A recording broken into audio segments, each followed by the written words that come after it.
ನೋಡಿ fourth one ಏನ್ ಕೊಟ್ಟಿದ್ದಾರೆ, find the roots of the equation 6x² - x - 2 = 0 ಅಂತ. ಈಗ ತಾನೇ ಮಾಡಿದ್ವಲ್ವಾ, ಸೇಮ್ ಅದೇ ರೀತಿ ಇದು ಕೂಡ ಮಾಡೋಣ. ನೋಡಿ 6x² - x - 2 = 0 ಅಂತ ಕೊಟ್ಟಿದ್ದಾರೆ.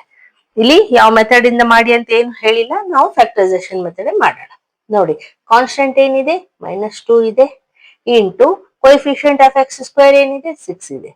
ಸೊ ಮಲ್ಟಿಪ್ಲೈ ಮಾಡಿದ್ರೆ ಏನ್ ಬರುತ್ತೆ, -12 ಬರುತ್ತೆ. ಈಗ ನಮ್ಗೆ ಮಿಡಲ್ ಅಲ್ಲಿ ಏನ್ ಬೇಕು, -1 ಬರಬೇಕು ಅಲ್ವಾ. ಸೊ ಫ್ಯಾಕ್ಟರ್ಸ್ ತೆಗೆಯೋಣ. ನೋಡಿ 2 6 2 3 3 1. ಈಗ ನಮ್ಗೆ ಮಿಡಲ್ ಅಲ್ಲಿ -1 ಬರಬೇಕು, ಅಂದ್ರೆ -4 + 3 ಮಾಡಿದ್ರೆ ನಮ್ಗೆ ಏನ್ ಬರುತ್ತೆ, -1 ಬರುತ್ತೆ. ಮಲ್ಟಿಪ್ಲೈ ಮಾಡಿದ್ರೆ ನೋಡಿ 4 3 12, minus into plus minus, so -12 ಕೂಡ ಬರ್ತಾ ಇದೆ ಮಲ್ಟಿಪ್ಲೈ ಮಾಡಿದ್ರೆ.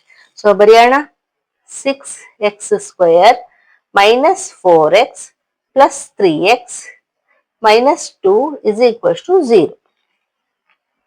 ಓಕೆ, ಈಗ ನೋಡಿ ಇವೆರಡರಲ್ಲಿ ಏನ್ ಕಾಮನ್ ತೆಗಿಬಹುದು ನಾವು, 2 ಕಾಮನ್ ಇದೆ ಅಲ್ವಾ, 2x, so 2x common ತೆಗಿಯೋಣ.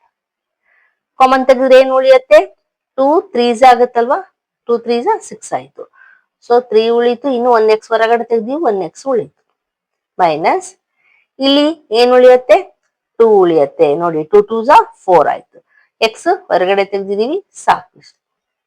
Plus ನೋಡಿ ಇಲ್ಲಿ ಏನ್ ಕಾಮನ್ ಇದೆ, ಇವೆರಡರಲ್ಲಿ ಏನು ಇಲ್ಲ, ಸೊ ಏನು ಇಲ್ಲ ಅಂದ್ರೆ 1 ಅಂತ ಬರ್ಕೋಬೇಕು. ಈಗ ನೋಡಿ 3x ಆಸ್ ಇಟ್ ಈಸ್ ಬರಿಬೇಕು, ಯಾಕಂದ್ರೆ ಕಾಮನ್ ಏನಿಲ್ಲ, -2. ನೋಡಿ ಇವೆರಡು ಸೇಮ್ ಆಯ್ತಲ್ವಾ, ಇವೆರಡು ಸೇಮ್ ಆದ್ರೆ ನಾವು ಮಾಡ್ತಾ ಇರೋದು ಕರೆಕ್ಟ್ ಅಂತ. ಈಗ ಇವೆರಡರಲ್ಲಿ ಕಾಮನ್ 3x - 2 ಇದೆ, ಇನ್ನೊಂದು 2x + 1 = 0. ಈಗ ನೋಡಿ 3x - 2 = 0 ಅಂತ ಒಂದ್ ಹಾಕೊಳ್ಳೋಣ, 2x + 1 = 0 ಅಂತ ಇನ್ನೊಂದು ಹಾಕೊಳ್ಳೋಣ. ಈಗ 3x = ಈ -2 ನ ಈ ಕಡೆ ಕಳ್ಸಿದ್ರೆ +2 ಆಯ್ತು. x = 2, ಈ 3 ನ ಈ ಕಡೆ ಕಳ್ಸಿದ್ರೆ ಡಿವೈಡ್ ಆಗತ್ತೆ ಅಲ್ವಾ. ಸೊ x = 2/3 ಅಂತ ಒಂದು ವ್ಯಾಲ್ಯೂ ಬಂತು.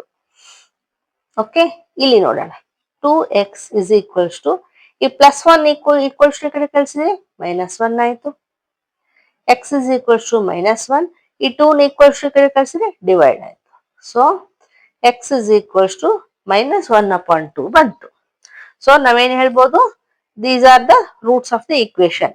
ಇಲ್ಲ ಸೆಂಟೆನ್ಸ್ ಅಲ್ಲಿ ಬರಿತೀವಿ ಅಂದ್ರೆ ಬರೀರಿ, 2/3 and -1/2 are the roots of this equation ಅಂತ ಬರೀರಿ.